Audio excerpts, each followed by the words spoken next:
Assalamualaikum warahmatullahi wabarakatuh. Katuran mitra kondang sadayana, alhamdulillah tepung dang deui dina acara ngadongeng. Dinten ayeuna urang teraskeun deui hancagarapan anu katunda waktu dinten kamari. Carita anu judulna Langlang Jagat bagian kedua, karyana Saderek Lasmi Indri. Etang-etang minangka mulangkeun katineng ngadangukeun acara dongeng Sunda nya pemirsa. Mitra kaum dangu sadayana mangga urang teraskeun deui hanca anu katunda waktos dinten kamari dina judul Langlang Jagat. Nangangin tutur bumi karya Lasmi Indri wilujeng ngadangkeun.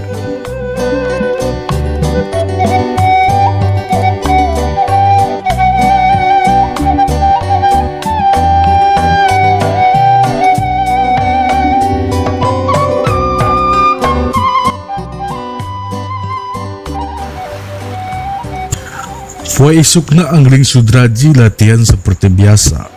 Sakumaha anu geus dilatih ku guruna, nangtung di sisi pasisir bari narima setiap tebragan cai sagara.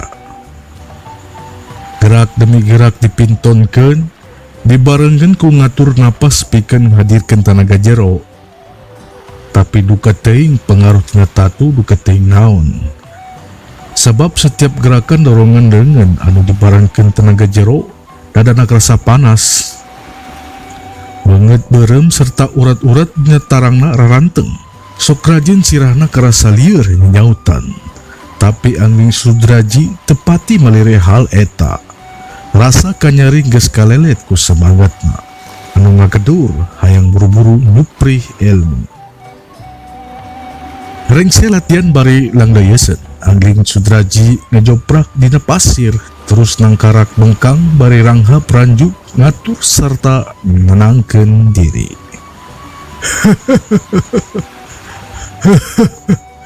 Kakara sakitu maneh geus ketembu ripu euy. Padahal cek dewek tatu diri maneh teu pengaruh. Cek hiji sora anu Angling Sudraji sorangan ngerasa geus teu birek deui. Geragiru menenah cengkat terus kereret. Ngening ki guru. Kituna Angling Sudraji bari rengkuh hormat. Anu anyar datangnya eta eyang urang saji. Laju ngadeketan tuluy gek diuk yang harap ka muridna geus kitu wok nyarita. Angling. Luruskan uragan tapak gentur geni. Memang ngabutuhkan olahan latihan anu cukup berat. Butuh katohagaan jiwa jeung raga pikeun ngamuhitna. Sabab anu dihadirkeunana mangrupakeun inti salah sahiji unsur alam, nyaeta unsur seuneu. Paingan atuh Aki.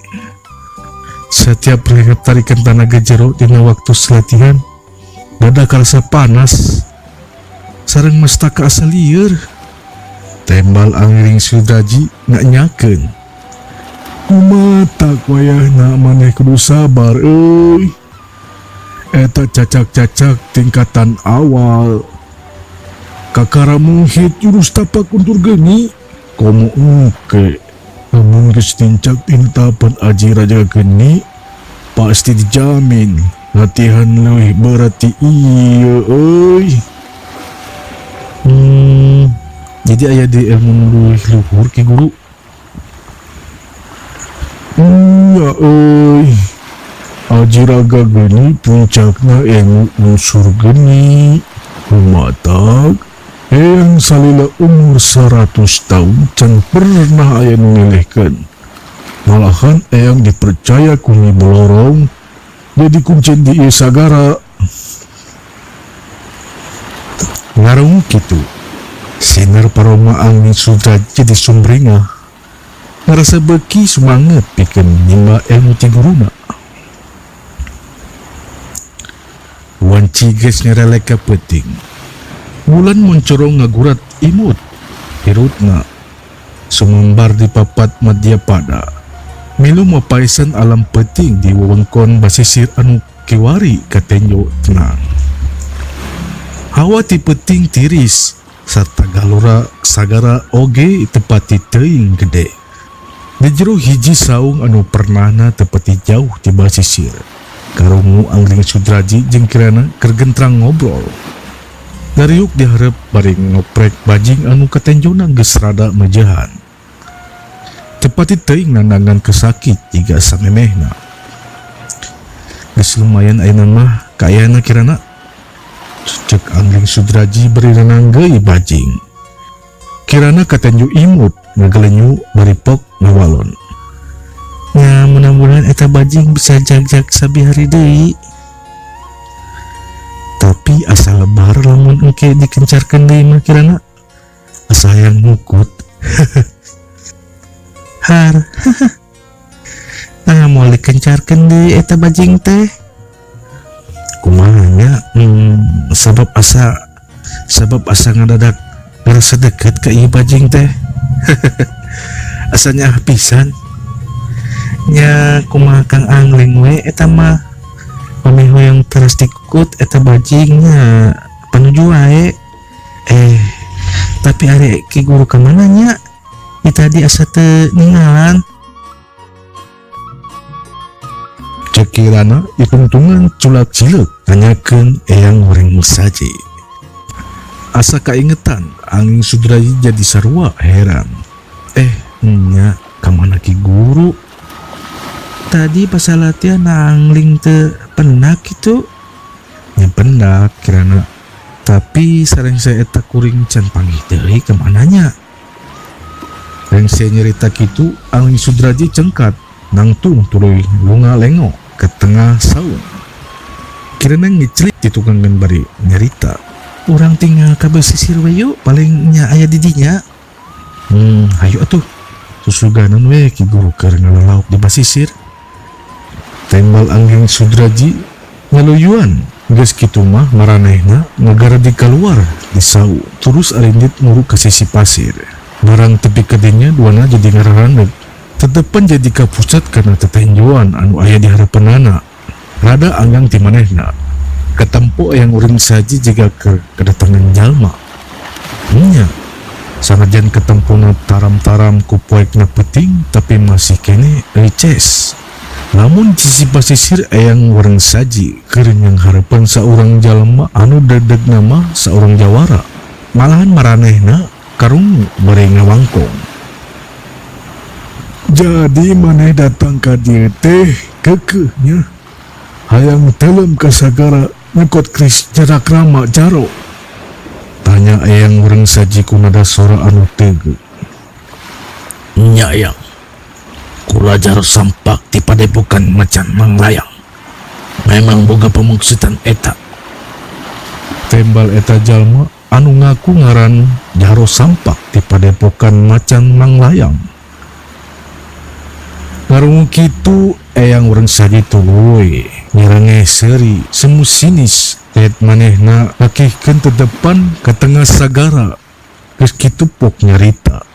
Wah, mun pamagsutan maneh tetep kitu. Wah, na maneh kudu harapan dan kula Jaro sampak. Belenge. Jaro sampak ngabalenge. Seri semu ngece.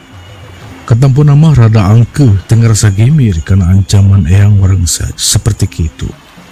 Malahan manehna pok nyarita deui.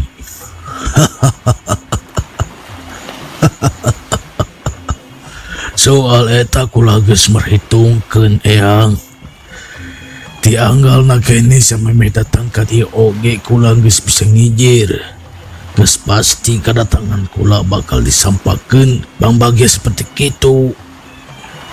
Namun manehna nyaho leuwih hade buru-buru nyingkah ti dieu samemeh. Maneh binasa di ieu tempat. Asal maneh nyaho tujuan maneh anu rek jongkot Kris Jarakrama nu aya di jero sodong sagara kidul. Nandung harti maneh rek nyebakeun diri euy sarua jeung sosoro kojor deuleu. Tandas eyang urang saji pinuku ancam. Saeutik mepelingan ki jero sampak. Sangkeun mugangkeun pamagsadanana anu hayang nyokot hiji pusaka keris 1000 jin.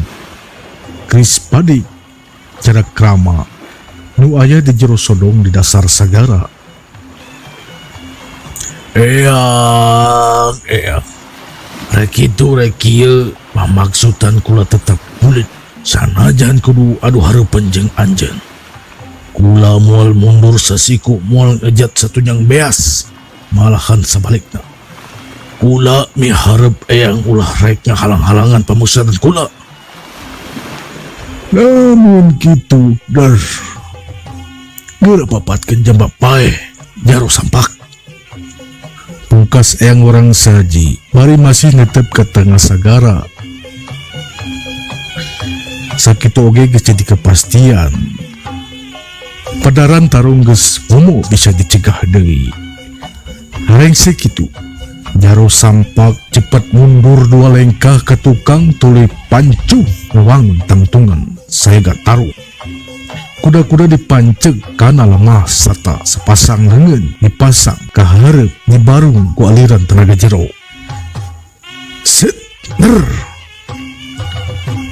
Bisa kacirikeun namun ki jara sampak anu jadi guru utama di padepokan macan manglayang lain jawara atau satria anu atah. Tangtungan anu keur diwangunna bisa kasebut kanuragan linuhung. Kaciri tenaga jero anu dialir kana sepasang leungeun langsung nyamurat kuat. Saharita keneh oge sepasang leungeun ki jara sampak berubah jadi geuseun hideung. Tanda sepasang leungeunna geus ngagem hiji kekuatan kesakten. Sanajan bari masih malik tengah sagara, eyang urang saji sayeuna geus nyaho kan dilakukeun ku jara sampak. Geus ngijir namun kekuatan anu keur disiapkeun ku bakal lawanna lain kekuatan enteng-enteng. Lumayan. Jurus kanuragan naon anu kumaneh disiapkeun teh jaro?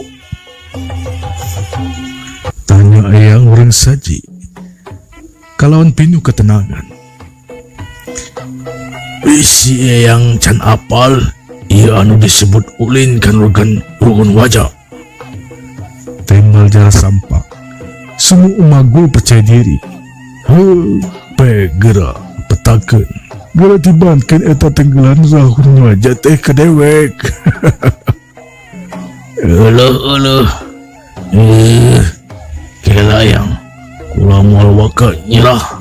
Namun eyang can tatan-tatan eyang kalah. Ngajanteng kitu. Sogera tatan-tatan eyang. Cara sompak jadi ngerasa kesel. Sabab nenyu anu bakal jadi lawanna can keneh ngewangun tangtungan tarung. Kalah ngajanteng anteng netep ke tengah sagara. Karena ku eyang urang saji tuluy nempas. Maneh kudu nitah tatan-tatan ka dewek. Rek nyerang mapek gerah serang. Da moal teu burung diladangan. Ngomong eyang urang saji seperti kitu. Langsung ngabetrikan hati jara sampak. Sabab ngerasa dilece kanu jadi lawan antuk da geus teloba nyerita deui. Jara sampak langsung ngajelelat muka serangan curelat suh. Tina tata gerak anu cukup kesit jara sampak ngajarelat sekaligus ngedrongkeun tenggelan ruhun wajana. Angin tina tebaran tenaga tenggelan kerasa kuat. Pasir basisir nepi ka rabeng tuturkeun laju gerak serangan jaro sampak. Sebalikna eyang urang saji can mere reaksi nanaon. Tapi tenang jika nu pasrah bakal nerima serangan tenggelan. Tapi para nenek itu barang sadepa deui serangan rek keuna. Sakilat eyang urang saji malikeun tetepan ke arah datangna serangan. Ketempo surut panon eyang urang saji geus robah jadi jurahai beureum.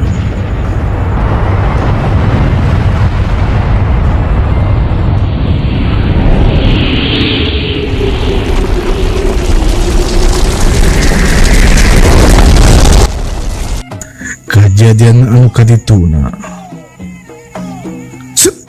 berasa duar jadi karungu seorang ngabeledag tarik na keran Basi rabung mancaura ka jumantara.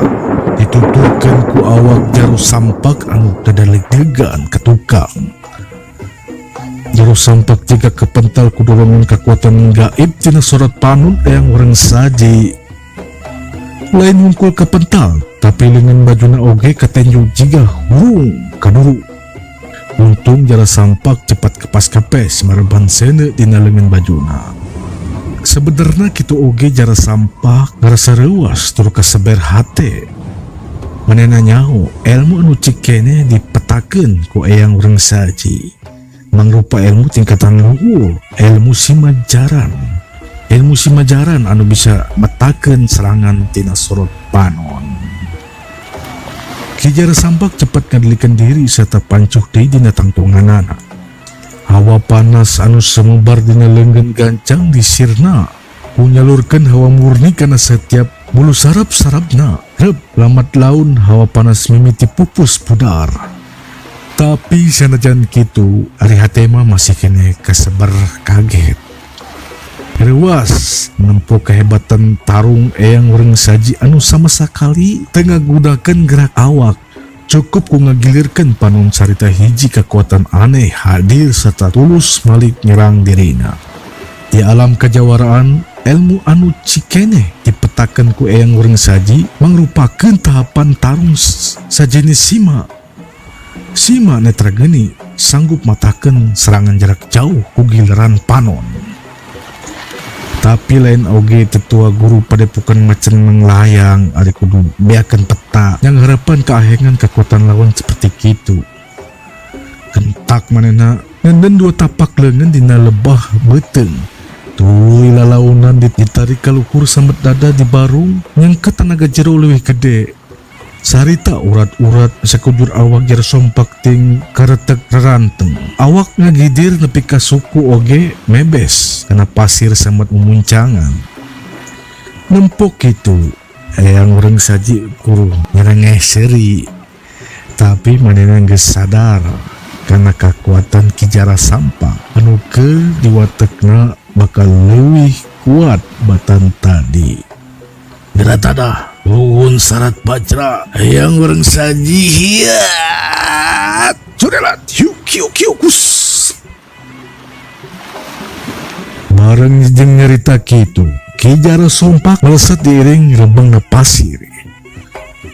Sababaraha tenggelan diarahkan ke sakujur awak yang orang saji. Nyawe ijiran yang saji tenyalah. Ningkatna kekuatan Jara sampak sanggup nembus aura gaib netra genina. Leuwih di jalan kepaksa serangan Jara sampak kudu diladen secara langsung. Sapasang dengan eyang urang saji mata dina gerakan takisan. Ngabendung kamana wae arah tenggelan Jara sompak. Plak sit geduk terus.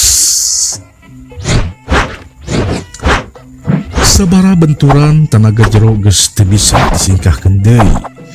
Jara sampak sempat ngajuralit ke tukang. Kadarong tenaga benturan, tapi cepat malik menyerang deui. Sedangkan eyang urang saji tetap tagan dina tangtungan. Tapi semapag serangan dina gerakan takisan tapak kuntur geni.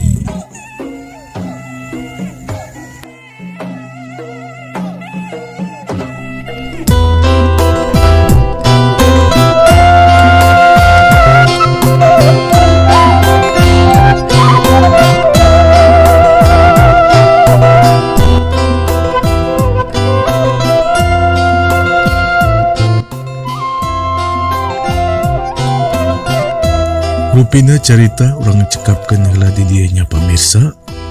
Enjing orang teraskeun deui dina judul Lang-lang Jagat Nagara Langit Tumburu Rupi karyana Teh Lasmi Indri. Mugia janten pambaurahmana. Papunten dina sumber kelepatan bahwa pilih aya cariosan sareng bahasa dina ausan kurang renahnya pamirsa. Billahi taufiq wal hidayah. Wassalamualaikum warahmatullahi wabarakatuh. Ciao.